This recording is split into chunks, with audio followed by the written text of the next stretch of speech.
Talking Point platform. TTPTV. Oh yeah. Unale we pledge, we love and loyalty. To we sweet, sweet mama salute. Now we all come together as well on. For tomorrow, now we go make salute. It risks atrophy, leaving societies vulnerable to the forces of autocracy and despotism. Emerging from the shadows of colonialism and the ravages of an 11-year civil war, Sierra Leone has embarked on a remarkable journey towards a vibrant democracy, breathing life into the freedoms that form the essence of our national identity. Our democracy's vitality is anchored in its ability to withstand both domestic tribulations and the unprecedented forces of a changing world, compelling us to uphold our foundational principles steadfastly. Our challenges, both global and local, require leadership that is adaptable, transparent, and deeply committed to justice and equality. The inspirational leadership of the late Nelson Mandela demonstrated how progressive politics could unite a nation and drive forward social progress. Mandela's international embrace of the Springbok emblem in 1995, in the 1995 Rugby World Champion, emerged as a powerful symbol of unity, showcasing the capacity of visionary leadership to bridge, devise, and foster collective spirit of hope and resilience. Mandela's enduring influence reminds us all that the essence of progressive politics lies beyond mere ideological confines, advocating for governance grounded in values that integrate socio-economic development, environmental conservation, fairness, and active citizens' engagement. In Sierra Leone, our dedication to these principles is manifested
within 3 months as a man to an entrenched 23-year-old autocracy.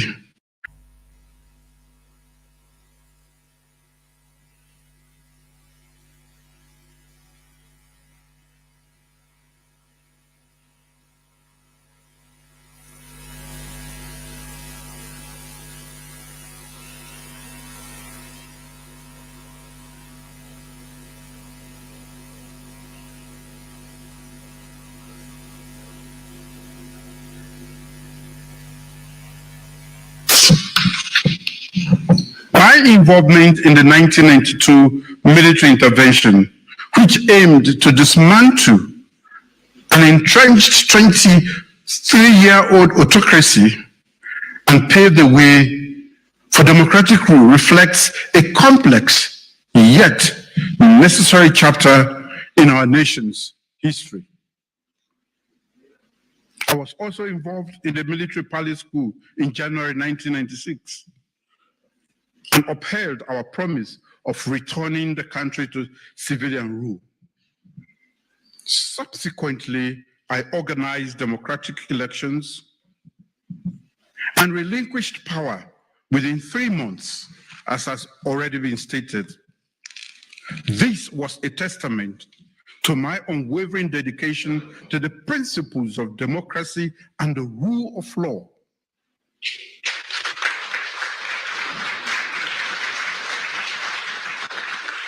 Such actions, though fraught with challenges, highlight the significance of leadership that prioritizes the collective aspirations of its people over personal ambition.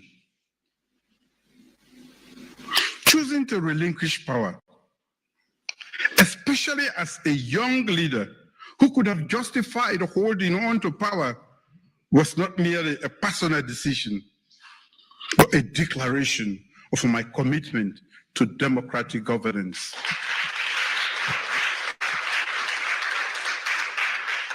My role in the peace mediation between the government of Sierra Leone and the Revolutionary United Front rebels was not a mere diplomatic endeavor, but a profound commitment to the peace and unity of our nation. This pivotal moment in our history served as a bedrock for the enduring peace we enjoy today, earning me the honor of being referred to in Sierra Leone today as the father of democracy in Sierra Leone.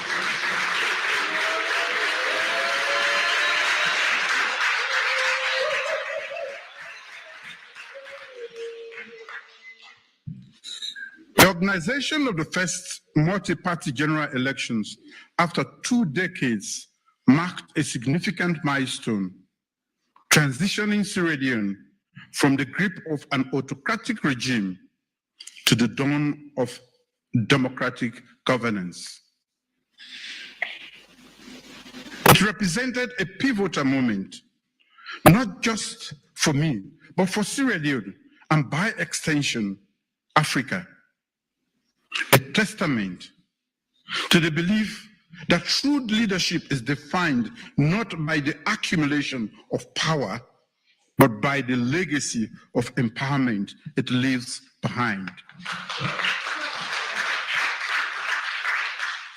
The echoes of our past must not be allowed to justify the actions of our present, nor determine the trajectory of our future. The echoes of our past must not be allowed to justify the actions of our present, nor determine the trajectory of our future. The old ways of autocratic rule are incompatible with the aspirations of our people and the exigencies of our times. The allure of reverting to undemocratic practices in the face of adversity is a path fraught with peril, a regression to a state we have collectively vowed to transcend. We cannot embrace the very practices we have strived to overcome. Africa has indeed come of age. The challenges we face today, the scarcity of resources, climate change,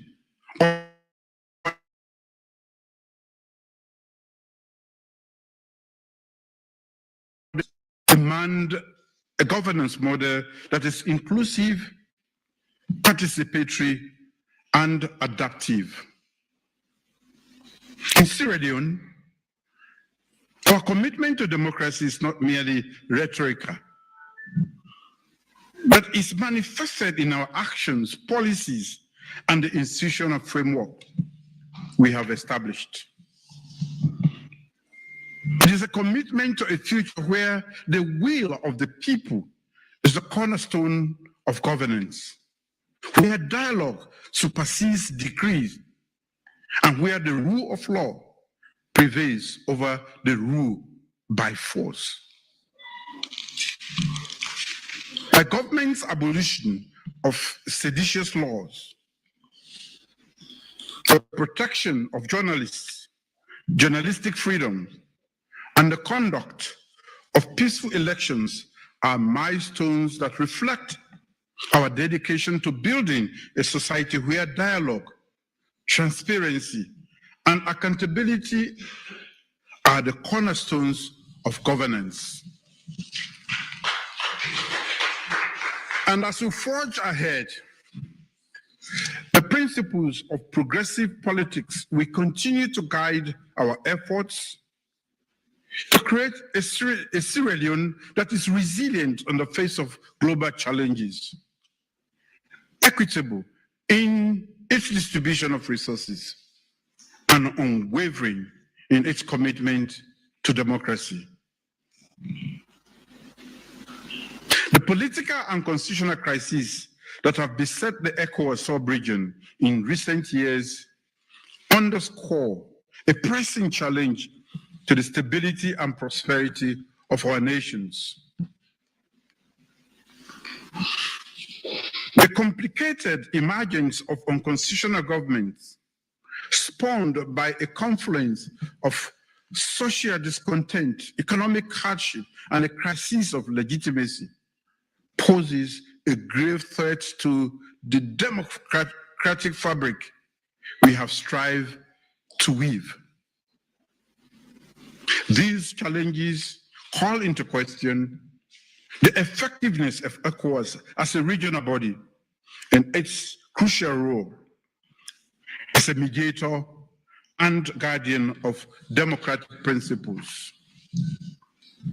I remain firmly committed to the difficult and necessary task of making sure that this body becomes more relevant and effective in upholding and strengthening democracy. And we call upon all fellow leaders to do the same. In an age where technology and social media have revolutionized the dissemination of information and mobilized citizens to demand transparency and accountability, our resolve to uphold democratic ideas has never been stronger. I must emphasize here that autocratic rule no longer suits our aspirations or the demands of our era. As leaders, our duty is to shape a future rooted in optimism, democracy, and the rich potential of our varied populations, ensuring Africa's sustainable prosperity in a globally interconnected world.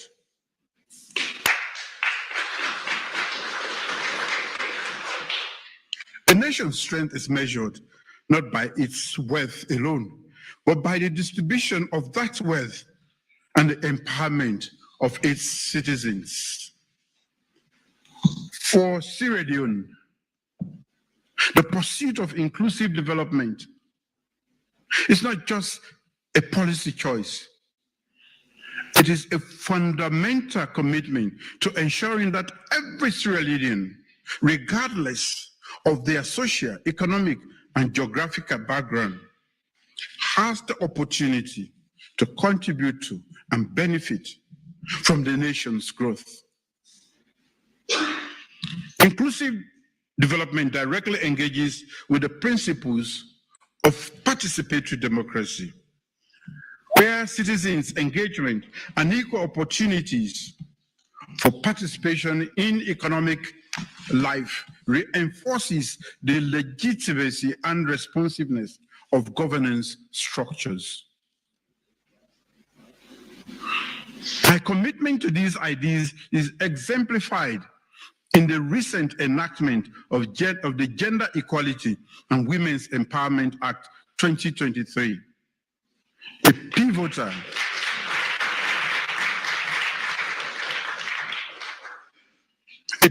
step towards rectifying historical imbalances and championing gender parity.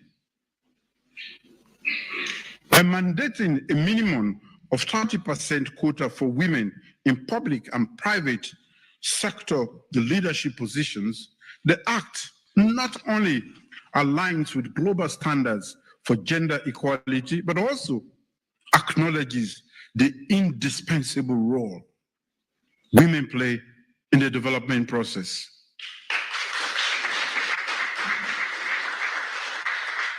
This policy is grounded, in the understanding that development is most sustainable when it is harnessed, when it harnesses the full potential of its population, recognizing women not just as beneficiaries of development, but as key drivers of change.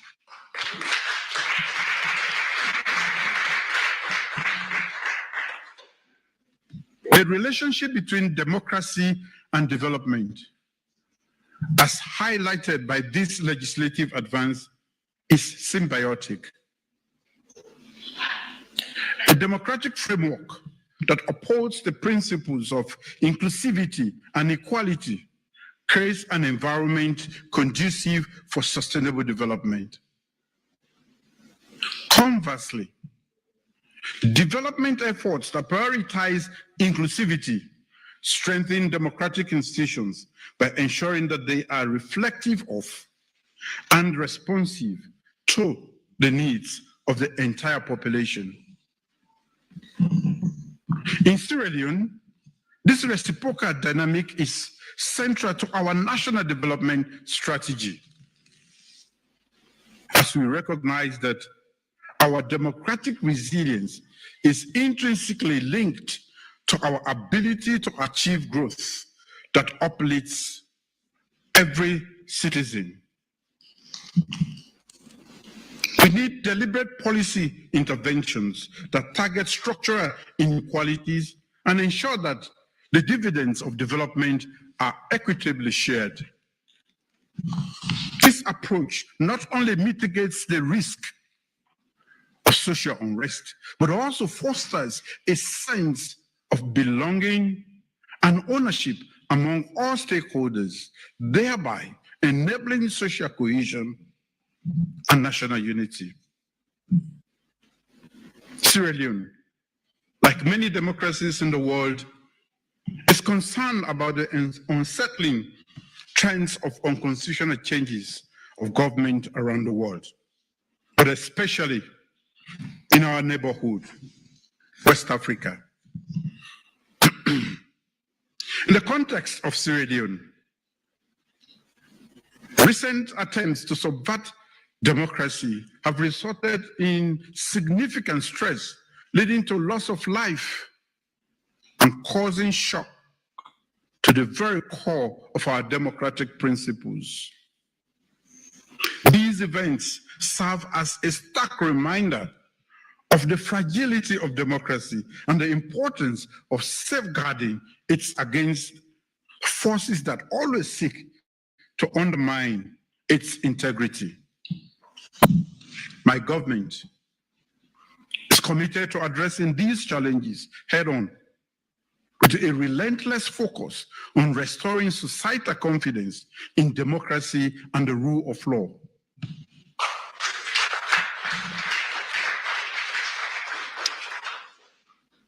Our mission prioritizes youth engagement in Sierra Leone's democratic and development journey. As a vital demographic, the youth are not mere recipients of progress, but the key architects of our democracy's future.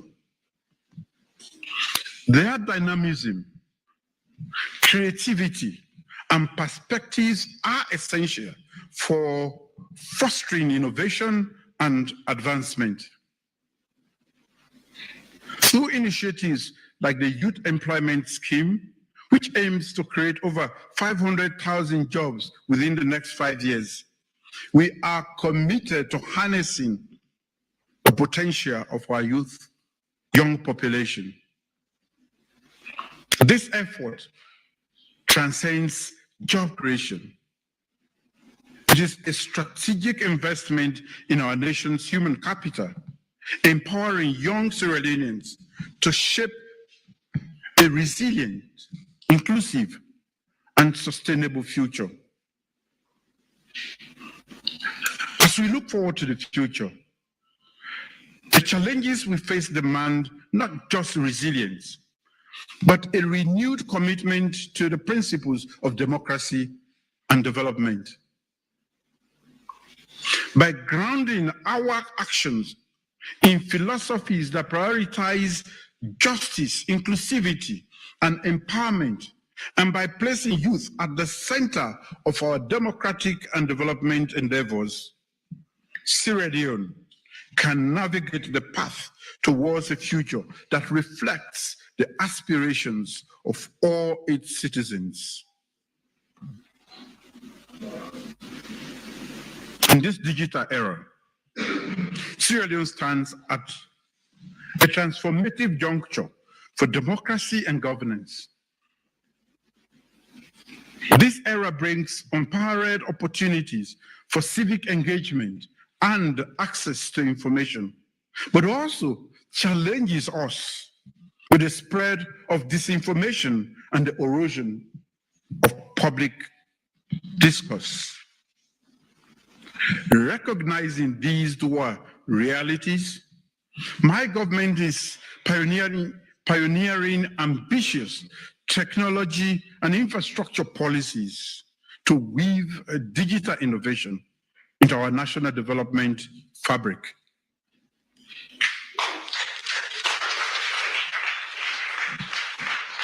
These initiatives aim to enhance economic participation and ensure that technological benefits reach every Sierra Leonean, from energy access expansion to digitalization of our financial sector. However, the digital transformation journey introduces obstacles, notably the threat disinformation and hate speech pose to our democratic integrity and unity. In response, we are enhancing digital literacy, supporting fact-checking endeavors, and developing legal frameworks to protect free speech while combating misinformation. As we navigate these digital complexities, we are committed to fostering an environment where truth and empathy prevail in online interactions and recognize the humanity behind every digital footprint. My government seeks partnerships with tech companies and civil society organizations to create a digital ecosystem that reflects democratic values and inclusivity. Our vision for Sierra Leone in the digital era is one of empowerment, democracy, and inclusive growth, guided by adaptive governance and a commitment to equity, transparency, and equity. We stand ready to embrace the future, addressing new technology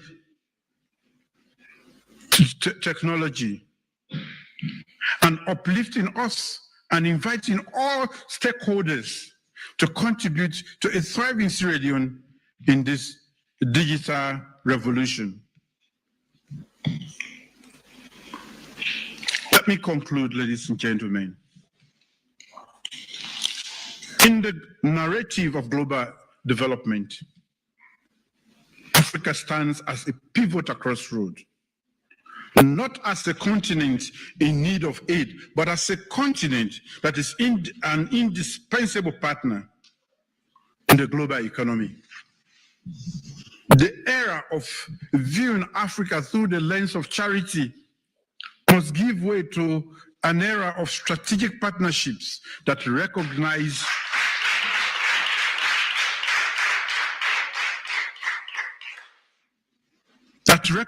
the continent's intrinsic value and potential.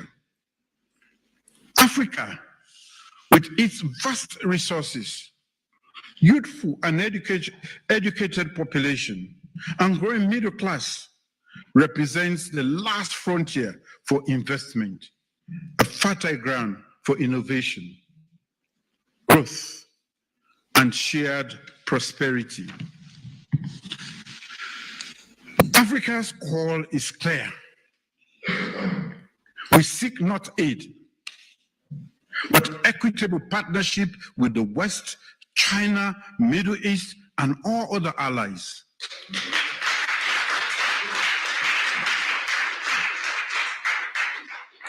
Our engagement in the global arena must be characterized by mutual respect and shared benefits, ensuring that Africa has a seat at every table where decisions affecting its future are made.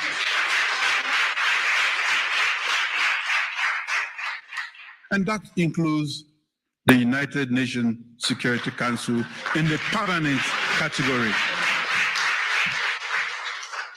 From trade negotiations to energy equity, climate change dialogues, and the transfer of technological innovations, Africa's voice must be heard and its interests represented.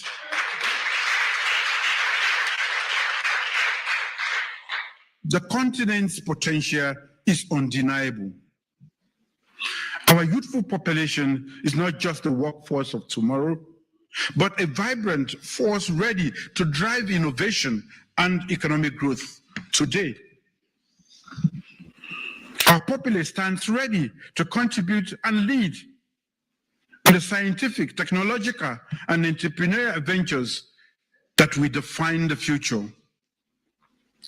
If harnessed sustainably and equitably, Africa's natural resources offer a path to transformative economic development, not just for Africa, but for the world.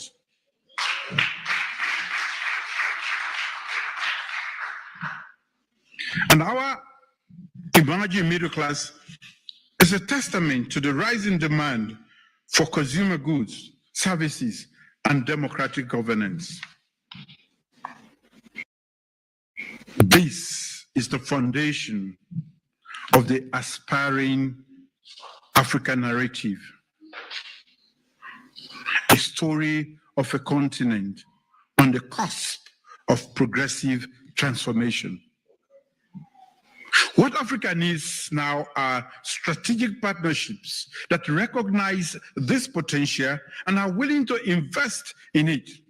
Partnerships that go beyond the traditional aid model and focus on creating sustainable economic opportunities that benefit all stakeholders. As we forge these alliances, let us remember that the future of global stability and prosperity is inextricably linked to Africa's success.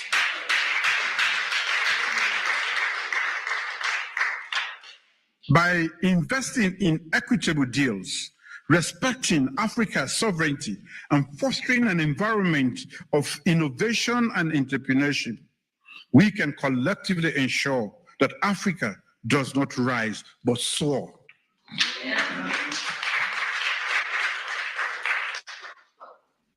Our call to action extends beyond our borders, beckoning the African diaspora to contribute their knowledge, skills, and entrepreneurship to the development of their homelands.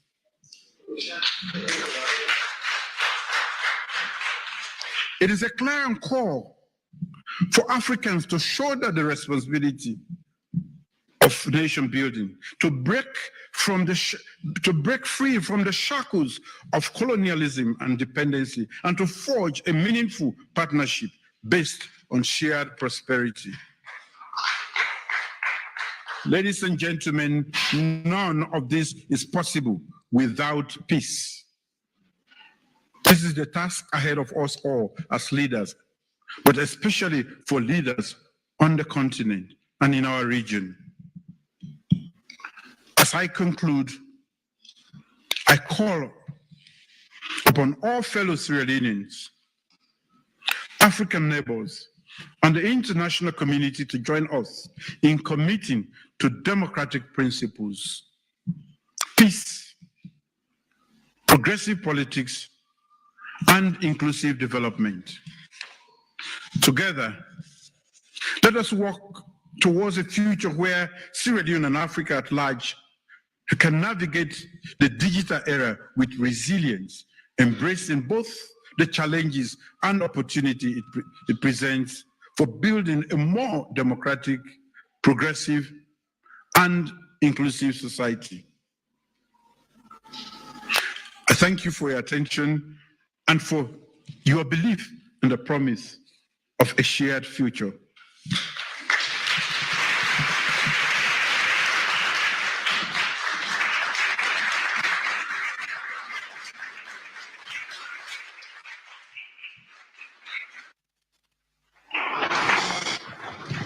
Thank you.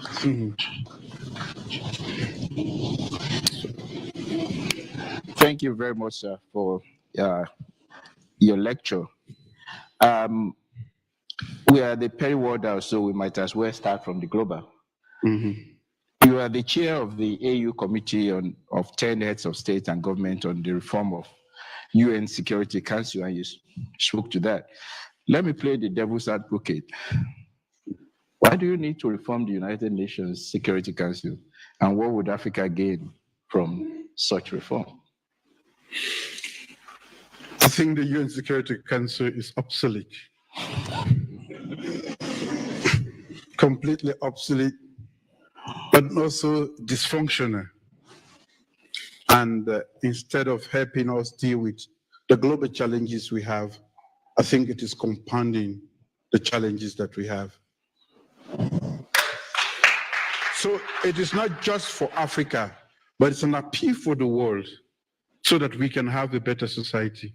The charter itself is about peace. And from the drama we've seen at the UN Security Council, until and unless there are serious reforms, the world is going to find itself in serious challenges that it cannot easily navigate. Thank you. In recent years, 8 successful military coups have replaced democratic governments in West and Central Africa. As a former military ruler yourself, I have 2 questions about this. The first is that you handed over power within 3 months. I'm wondering how you accomplished this. Coming from a country where there have been many coups, I know how difficult it is to get the military out of power. So I was wondering how you were able to get to relinquish power within 3 months. So I would love you to speak more to that. The second part of the question is, what do you think can be done not only to restore democratic rule in these countries, where which has experienced coups in recent times, but also to prevent, military takeover in the rest of the continent? Dealing with the first part, I believe in democracy, as I've stated already. And our intervention was meant to bring about democracy after nearly 3 decades of autocracy in Sierra Leone, a one-party rule. So in the first place, we intervened because all democratic means to change the government had failed. In fact, a one-party state was in place. So the only way to get rid of it was through unconstitutional means. And how did I get to do it in 3 months? Because my value system, I took over with the explicit understanding that I was not going to spend not more than 3 months. My word is my bond. So I took over because I did not want the prolongation of our regime. And I did not see myself extending it beyond that point. We faced serious challenges at the time because once I made that pronouncement, the rebels that we had been fighting for nearly 6-7 years accepted to a peace deal, but with the provision that I stayed in power. Yes, that I had to stay in power. But for me, I'd already made a commitment to the people of this country, Sierra Leone, and also it would have been totally against my own value system to continue. So many see that as difficult, but I didn't see it as difficult. Yes, it was a dangerous move because there are quite a lot of colleagues in the military who did not quite support that. But leadership is important, all what is happening today. If the world is in turmoil or distracted, it is because the world lacks leadership. Leadership is not when things are normal. You show leadership when things are tough. You take the people out of very difficult circumstances. So the leadership I provided at that time was to make sure that we kept our word. I said I will not be here for more than 3 months. So even when the rebels said, no, if you stayed longer, we will not fight. I said, no, I have said 3 months, and come 3 months, I am going to go. That was how I did it. Coming to the military governments, these are quite different. You remember these were the early 90s. The Soviet Union had just collapsed. We were a non-aligned state. We are not specifically supported by any of the world powers, hegemons. But we had a situation of serious corruption, mismanagement of the economy. Of course, there was no democracy. That was what spoiled us. Today, what has inspired these other coups cannot be exactly established, and it varies from country to country. So it is difficult to just lump them together and provide a solution for them. I think we have to deal with them individually. And again, I think some of those, or some of us in leadership who are supposed to protect democracy are the ones actually betraying the cause of democracy. And that when you tinker with the Constitution, using the majority, but you're tinkering with the Constitution just to stay there. Yes, it is democratic because the majority carries the vote, but it is in principle, it is not. So once the military sees this and they know that you are manipulating the Constitution, this encourages them. And in fact, even the opposition, we encourage the military to go there. So most of the coups that take place are actually supported by civilians or encouraged because they know that the perpetration of a particular administration will not favor them coming to power through the ballot box. So they will encourage the military. That way they would know that one day, once they encourage the military and the military takes over, then we'll all put the pressure and an election is held, then they will have a plain level field. Thank you. In your first time, you focused a lot on education. these twin policies, and what are your priorities for your second term? Education, for me, I say, is an existential phenomenon. In the world that we live today, education is an imperative. And it's not just ordinary education, education fit for purpose. In Africa, we have to make sure that we catch up with the rest of the world. And to make sure that we do that, we have to educate our population.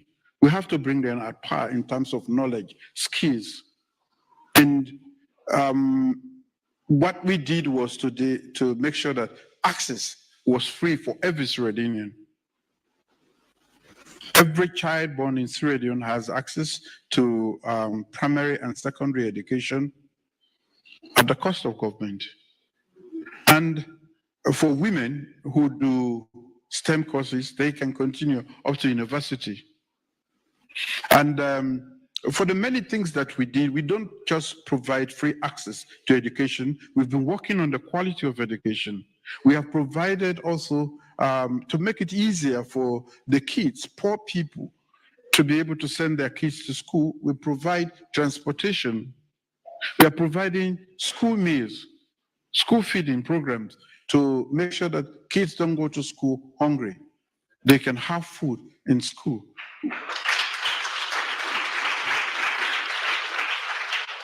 We also provide them with core textbooks. Our society, there is poverty, and some parents cannot provide core textbooks for kids. So we are providing core textbooks and learning materials for teachers too.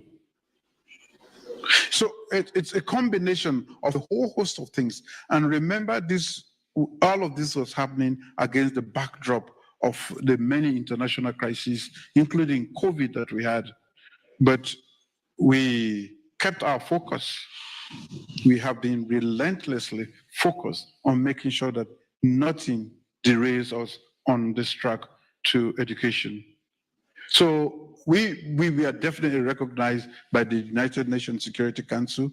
I co-chaired the a meeting with summit with the United Nations Secretary General, and I was also part of the high-level steering committee of UNESCO.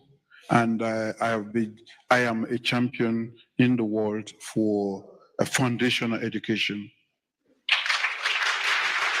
So besides learning outcomes, which has greatly improved in Sierra Leone, and the numbers too from both secondary school into the universities, and the quality of the results improving in 5 years, we have received accolades from around the world. And this is no mean feat, because we did it against very serious constraints financially, but also with international crisis that was, provided a very tough headwind for us. So we can say with a degree of confidence that we did achieve quite a lot, but it's a long process. We have only started, and we are continuing to make sure that we improve on the quality, make sure that every child gets, basic and senior secondary education, and make sure that they can transition to university. This time around, of course, women's empowerment. I always tell my personal story as the last son of a woman, may her soul rest in peace, who had no education at all. And my father died when I was only 4. And I started school. I didn't know what to do, nor did my mom know what to do, but she valued education. And through her support, and that of my elder sister later on, she also just passed over a month ago. May her soul rest in peace. I am where I am today because of education.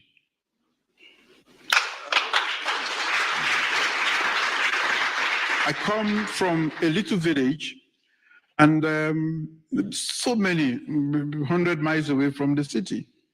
So with the support of these women, 2 women, I was able to get to this point. So I have a strong belief that women have been neglected and that we should bring them at par to their male folks. We will accelerate the rate of development in the world if we had empowered women as we have done for the centuries just for men.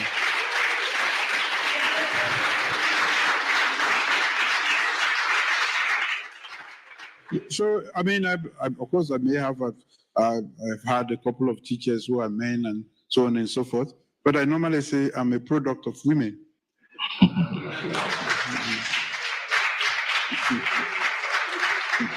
Yes. So this is why I believe that it is not politics. I believe that we should empower them. If we are talking, I mean, we pay lip service to development around the world, improvement, if we do not take the women folk along. They have a different take on how we see things, and that take is important, their perspective.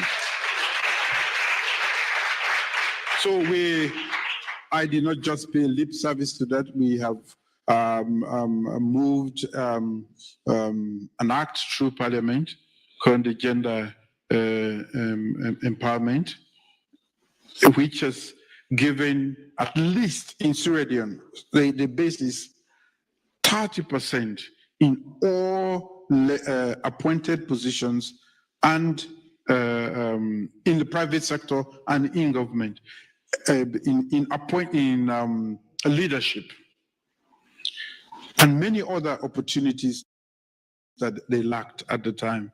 So women, by legislation, now constitute more than 30% of our legislature, cabinet ministers, and every other position. And we are now in the process of implementation, just to make sure that we bring them along. Yeah. But you did ask about what am I doing this time around. I've realized that as we are in the middle of all of this education and many things that we did to change the landscape and the narrative of Sierra Leone, we had this situation in Ukraine, and we have been suffering ever since. Food prices went up, and we have arable land. And what we have decided to do is to, in addition to political independence, have food sovereignty. So we have designed a program called Feed Salon. We want to be able to produce most of our own food within the country. And we are just on the cusp of actually implementing that. We are raising the necessary fund, putting the policies and every other thing in place to embark successfully on that one. So your main challenger in the June 2023 presidential election, the candidate of the APC, rejected the results of the elections, and he stated that the results were not credible. The EU observers also stated, that the lack of transparency by the electoral authority led to mistrust. There were also allegations of violence. So how would you react to the criticisms and allegations on the conduct of the elections in which you are declared the winner? It's only because I didn't want a waste of time. I would have called for a repeat.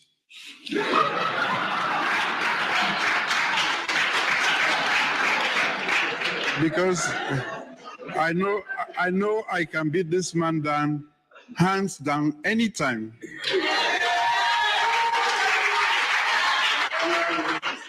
Remember, I beat him in 2018.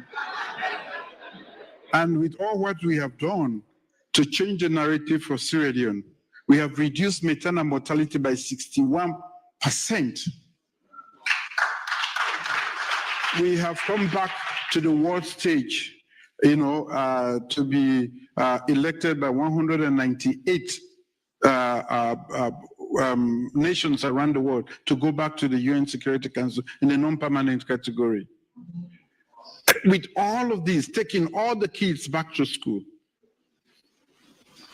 it is extremely difficult for an opponent that had no message, did not campaign, to claim that he can win. Normally, losers don't accept. Yeah, Mr. President, you once told an interviewer in 2011, and I quote you, "I'm one of 35 children of Paramount Chief Charlie Vonnie Bill. In fact, I was 33rd child. That is not the greatest start in life," unquote. You have not done badly, Mr. President. So apart from the two women, what else would you attribute your success to? I believe in God, the Father Almighty. I truly believe that besides those two people, may their souls rest in perfect peace. What God has willed, no man shall alter. So whatever they imparted to me, my path to where I am today has been mostly crafted and destined by God. I'm also a hard worker. I'm also a very hard worker. But I truly believe that there are more hardworking people than me. So sometimes I look at the journey and I say, no, I didn't do this alone. And my mom was not there to take exams for me. My sister was not there to take exams for me. They were not there to, they would only encourage me. So I think I will distribute the word, giving a greater share to God. Now, finally, thank you. The actor Idris Elba is perhaps the biggest celebrity to come out of Sierra Leone. How proud of him are you? And I'm wondering about your relationship. He was once described as the sexiest man alive, I think, about 2018. So I'm wondering how it feels to be the president of a man who is described as such. I feel sexy when I'm around him.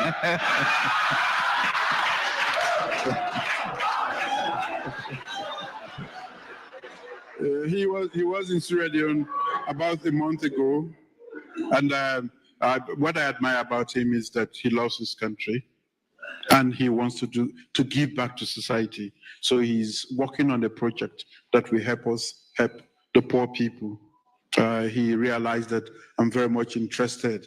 My path, as I've described, is a miraculous one, and I want to be able to give the same opportunity, or not the same, to give more opportunities to kids, especially the poor ones and families who cannot make it in life if we do not support them.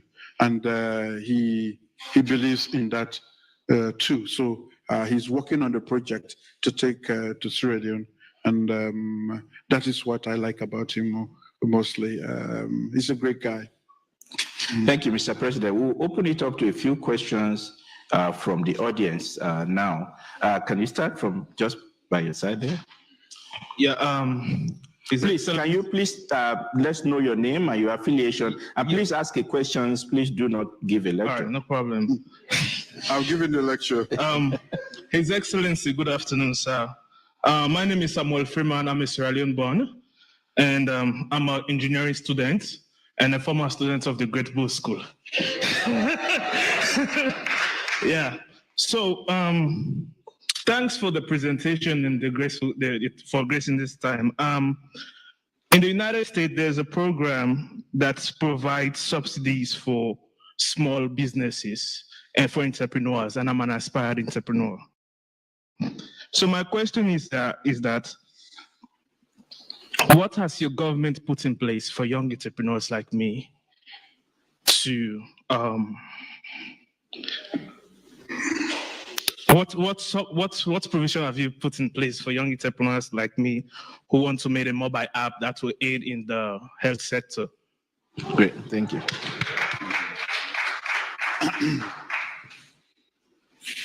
Go ahead, sir. Oh, okay. I think we should. Do you want to speak? No. Before I forget the question, so let me just answer. I think you definitely asking the right question. We've been working on that to make sure that we don't only. One of the reasons why we have a lot of unemployment is because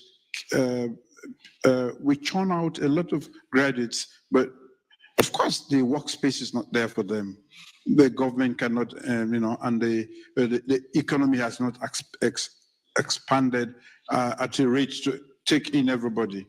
But if you start your own business, you do not only employ yourself, but you also get to employ more people. And you make money, and the government makes money. So what we've been trying to do is not only to teach entrepreneurship, encourage entrepreneurship in courses in universities, but also to provide the seed money that will get people like you started off.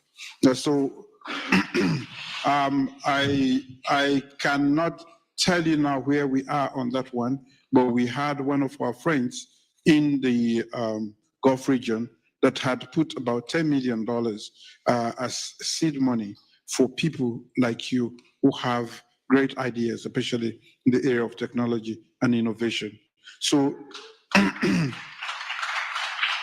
we definitely have space, and we are thinking about how we can support people like you, because we need to make sure that we support you. As you heard from my lecture, the youth must be in the center of what we do. They constitute nearly 70% of our population. So even my government has a lot of young people, because we are encouraging them to come along. We have to teach them how to lead. And if it is a democracy, with over 70% of the population being young people, then the young people should be in charge. But wait until I finish. Yes. Then I will support you. Then the lady there? Yes. The lady there? Yes.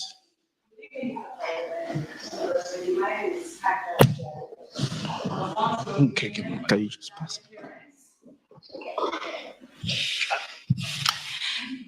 Good evening, Mr. President. My name is Hajra Jabi. I'm a born Sierra Leonean, and my parents are from the Gambia. And I have many more people in my situation. So how can we obtain a Sierra Leonean citizenship? That's the question. You start with the ambassador. He's here.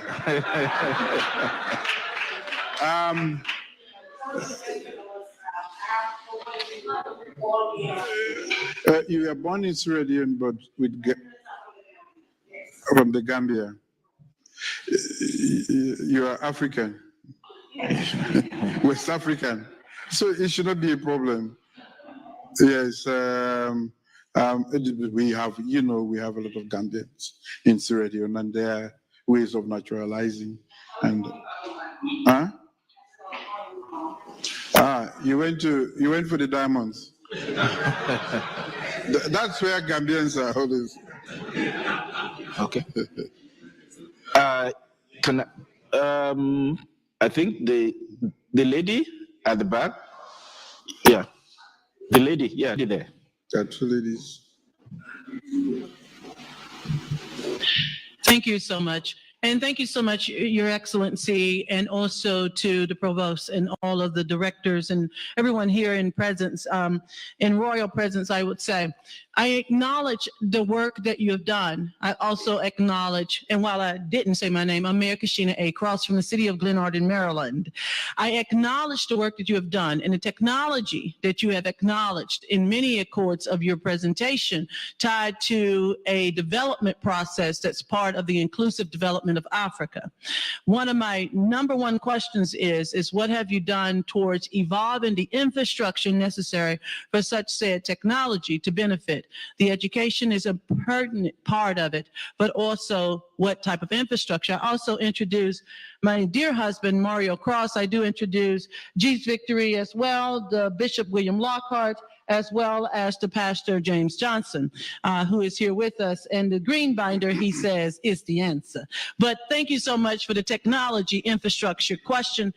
What have we done to build towards ensuring that we will have a sustainable opportunity for development? with technology and the way it's evolving, I think the first is to make sure that we have a strong backbone infrastructure to ride on, because what we want to do is to be able to use technology. Like I cited an instance of where now we have moved from 30,000 to 100 and nearly 50,000 graduates from high school to university, and we don't even have the space to accommodate them for teaching. So we have to have to use technology to mediate this intervention here, to be able to deliver tuition to them, and to also inclusive development, like you said. We have far-flung places, far to reach areas of our country. We can only reach them through the fiber optics network that we are still extending. It's quite expensive to develop and a national infrastructure for a digital inclusion, but we have to do it. We haven't finished, but we are still expanding, and this is why I asked for partnership with tech companies, because it is quite expensive. We want to be able to reach every corner of our country with broadband. That way we can reach every citizen with the services that state has to provide, and for them to benefit from what we are doing. That is inclusive development. Have we finished? No. Have we started? Yes. Do we have the intention of continue to expand? Yes. So you are invited to join us, expand and take the infrastructure to the various corners of our country. Okay. Let's come to this side. Can you? The guy in tie? Yes. Afternoon, Your Excellency. My name is Jean-Paul Masakwe. I'm from London, if you could help by my accent. My parents are both Sierra Leone immigrants of war. I wanted to ask, you've obviously gone through a lot, having to, introduce a democracy to Sierra Leone. I want to ask what kept you going, throughout your academic achievements, for everything you've done. What personally motivated you to keep going and achieve all those things? Can I quickly add to that? Mr. President was writing a doctoral dissertation when he decided to go, run for office. So I'm wondering, you'll be like 65 when you are done. Are you returning to the dissertation? I think I have a PhD now. I still have few chapters, if they permit me. My daughter I don't think she will permit me again to go leave her at home and go to school. But let me go back to those two women I spoke about. They told me never stop trying. Resilience, and also trying to work hard every day of your life until you cannot. That is what kept me going. Nothing stops me. So you have to keep going every day. The world is tough. The world is competitive. So even for us, I tell my colleagues, I say we are becoming obsolete in terms of what we know today. The kids are better. They are native technologists. They know the phones that we use more than we only call, and then they can use all the applications in there. So what kept me going, I think I will always say to every young man or every young person, we have to work hard. We in Africa are considered to be lazy people. But we are not lazy, so we must change that mentality. We must work hard. I think hard work pays.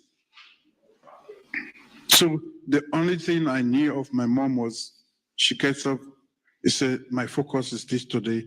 She will go on to it. So was my elder sister. And I was able to learn from them, and that kept me going. And it's a great virtue. Thank you. We can actually go on, but I have a signal that our time is up for the Q&A. So let me, on behalf of the Center for African Studies and our partners, thank His Excellency President Bio for his insightful lecture.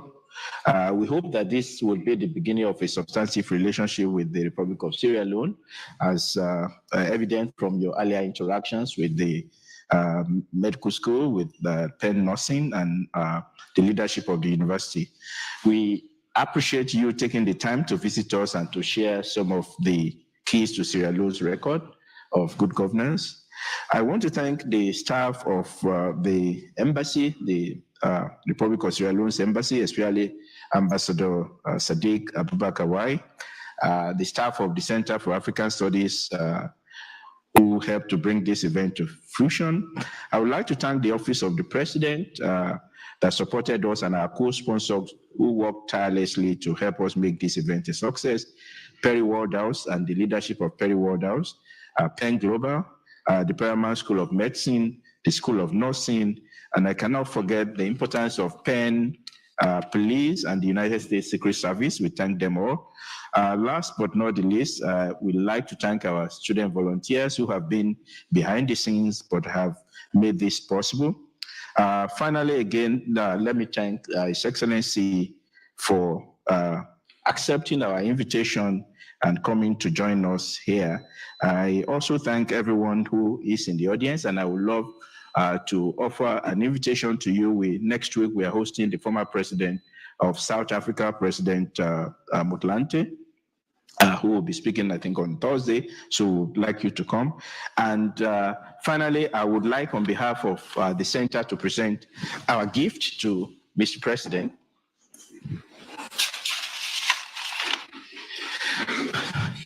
On behalf of the Center for African Studies, sir. Thank you. Thank you very much.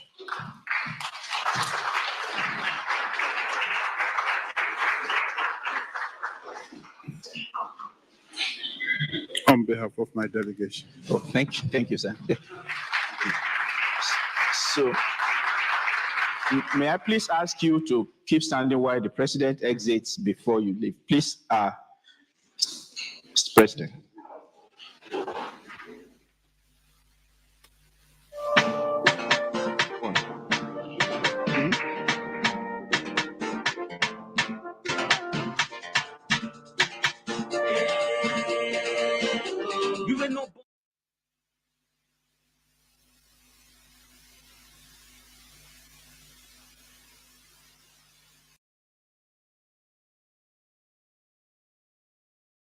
Just one platform for news every day. Now we countries alone for education, entertainment, political affairs, 20 TV. We got enough tanga.